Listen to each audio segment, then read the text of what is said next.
Welcome dear students. तो आज हम करेंगे क्लास 9th के चैप्टर नंबर 1 की एक और एक्सरसाइज जिसमें आप पढ़ेंगे large of exponents for real numbers. इससे पहले मैंने एक वीडियो बनाई थी लार्ज ऑफ एक्सपोनेंट्स की, जिसका लिंक आपको डिस्क्रिप्शन में मिल जाएगा, तो पहले जाके आप वो वीडियो ज़रूर देखें। देखो, लार्ज ऑफ एक्सपोनेंट्स में हम पढ़ते हैं कि हम कैसे इन एक्सपोनेंट्स के पावर को मल्टीप्लाई ऐड कैसे करते हैं। देखो, सबसे पहले देखो फर्स्ट पार्ट में देखो आपको गिवन है कि 17 पावर 2 इंटू 17 पावर 5। अब अगर हमें लार्ज ऑफ एक्सपोनेंट पता है तो हम 1 मिनट में इसका आंसर बता देंगे कि देखो बेस सेम है 17, तो एक्सपोनेंट यानी जो पावर ऐड हो जाएंगी तो 17 की पावर 7 आ जाएगी। ऐसे देखो पावर है और फिर उसके ऊपर एक और पावर है, तो आप क्या करेंगे, इन पावर्स को मल्टीप्लाई कर देंगे। तो 7 इंटू 2 14। डिवाइड में है बेस सेम है तो क्या करेंगे, पावर -10 -7 कितना आ जाएगा 3। और देखो ये बेस अलग है और पावर सेम है तो क्या होगा, पावर कॉमन आ जाएगी और मल्टीप्लाई जाएंगे, यानी 7 9 जा 63 पावर 3।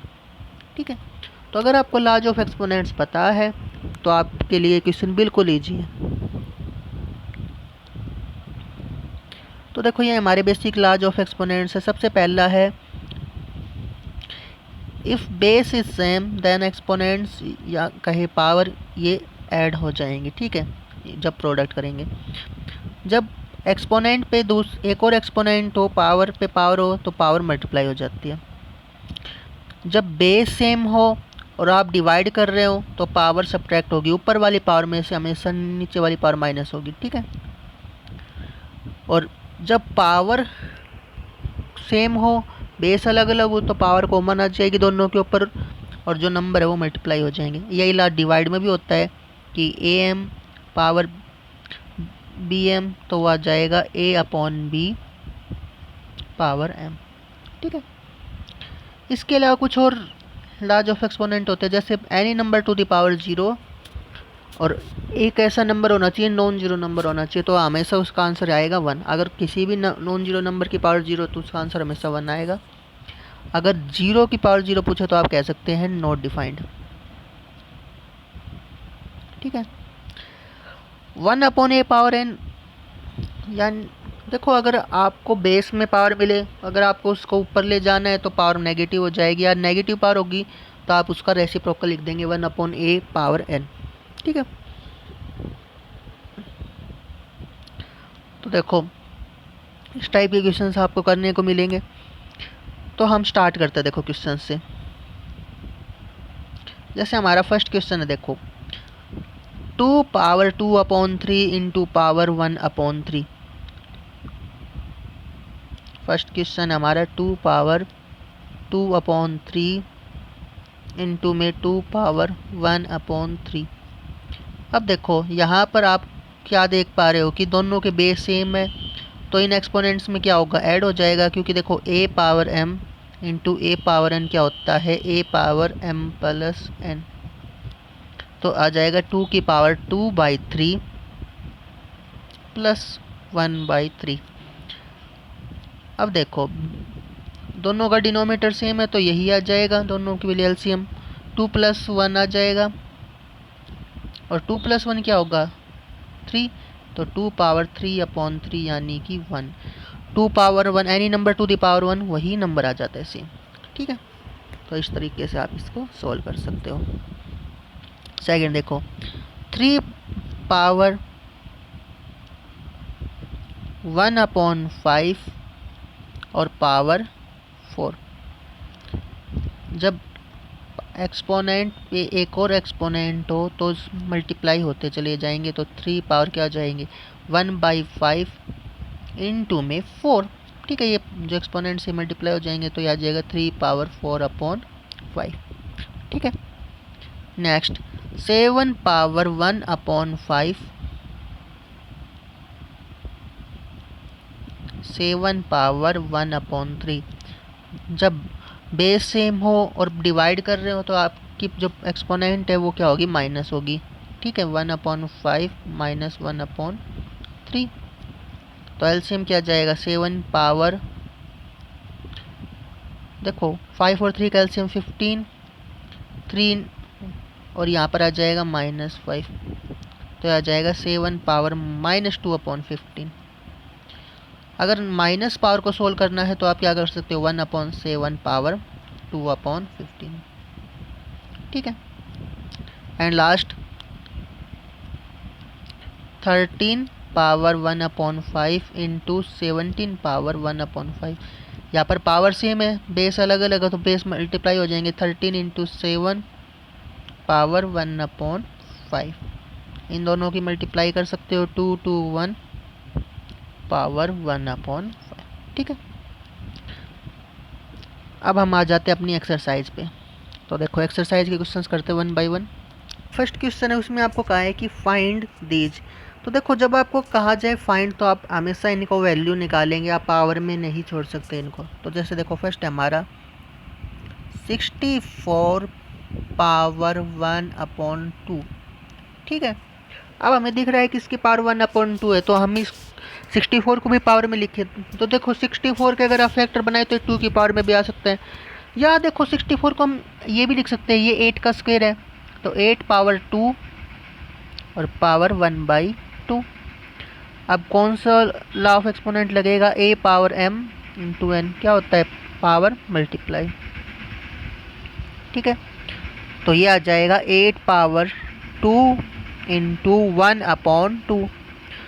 तो क्या आ जाएगा 8 पावर 1 यानी कि 8। That's it. ठीक है। 32 पावर 1/5।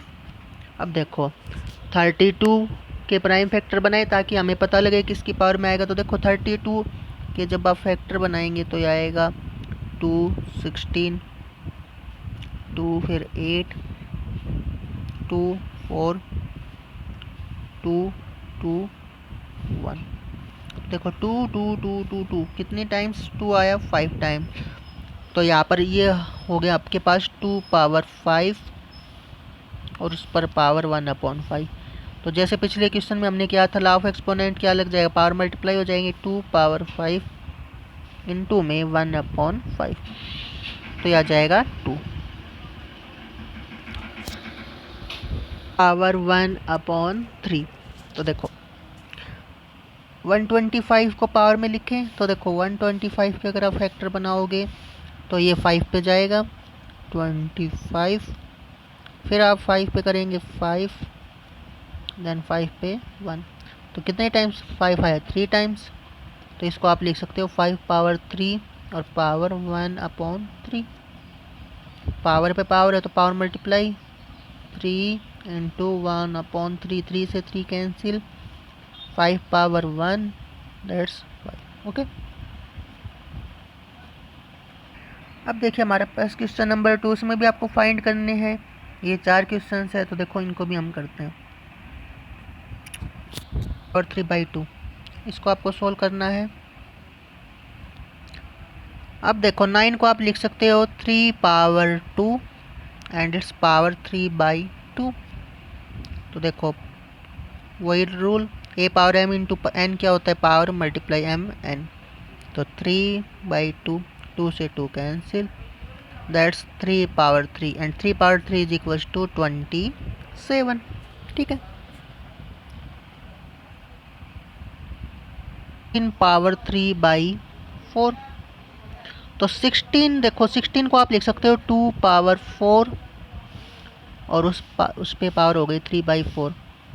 तो क्या होगा, पावर मल्टीप्लाइज, 2 पावर 4 3/4, 4 से 4 कैंसिल, सो 2 पावर 3, 2 पावर 3 होगा 2 मल्टीप्लाई 2 यानी 8। ठीक है। 125 पावर -1/3। तो देखो सबसे पहले 125 के आप फैक्टर बनाएंगे ताकि आप इसको पावर में लिख पाएँ। तो 125 के फैक्टर हमने बनाए थे 5 की पावर 3 और पावर -1/3। अब पावर इंटू पावर है तो पावर मल्टीप्लाई, 3 मल्टीप्लाई -1/3, 3 से 3 कैंसिल, क्या बचा पावर -1। अब देखो नेगेटिव पावर होती है तो हमने एक लॉ पढ़ा था, a पावर -n क्या होगा, 1/a पावर n। ठीक है। यानी ये हो जाएगा 1/5 और पावर 1 है तो वही आ जाएगा। ठीक है, ये आपका आंसर। क्वेश्चन नंबर 3, इसमें आपको क्या करना है, सिंप्लीफाई। तो इसमें आपको पावर को कंप्लीट सोल्व करने की जरूरत नहीं है, आप पावर में ही आप इसको लीव कर देंगे उसको। ठीक है, क्वेश्चन को तो देखो सिंप्लीफाई 2 पावर 2/3 इंटू 1/5। तो 2 पावर 2/3 इंटू में 2 पावर 1/5। अब यहाँ पर बेस सेम है तो एक्सपोनेंट अलग अलग है, तो क्या होगा, देखो a power m into a power n होता है हमारे पास, पावर प्लस हो जाती है a power m plus n। तो देखो यहाँ पर 2 तो एज इट इज, इसकी पावर में प्लस करें 2/3 प्लस 1/5। तो देखो एलसीएम क्या आएगा, 2 पावर 3 इंटू 5 क्या आ जाएगा 15। 3 को 15 से डिवाइड करेंगे 5, 5 2 जा 10, 5 को 15 से डिवाइड करेंगे 3, तो यह आ जाएगा 2 पावर 13/15। अब इन्होंने सिंप्लीफाई का है तो आप इस अपना आंसर यही छोड़ सकते हैं। ठीक है, थर्ड पार्ट देखिए हमारे पास है 11 power 1/2 upon 11 power 1/4। Base same है दोनों में और डिवाइड कर रहे हो तो पावर क्या होगी, सब्ट्रैक्ट होगी। कौन सी पावर, ऊपर वाली पावर में से आप माइनस करेंगे नीचे वाली पावर। ठीक है, अब देखो 11 पावर, देखो एलसीएम ले, 4 और 2 का एलसीएम 4, 2 को 4 से डिवाइड करेंगे 2 इंटू 1 2 और 4 से करेंगे 1, तो यह आएगा 11 पावर 2 माइनस 1 कितना आ जाएगा 1/4। तो आप इसको इतना ही लिख देंगे। ठीक है, 2 इंटू में 8 पावर 1/2। यहाँ पर आपको क्या नज़र आ रहा है कि यहाँ पर बेस सेम है, पावर्स डिफरेंट है, तो क्या आ जाता है, मल्टीप्लाई हो जाती है और पावर कॉमन आ जाती है। तो 7 इंटू 8 पावर 1/2। अब 7 इंटू 8 क्या आ जाएगा 56, 56 पावर 1/2। ठीक है, आगे की वीडियो के लिए जुड़े रहे इस चैनल से। Good luck.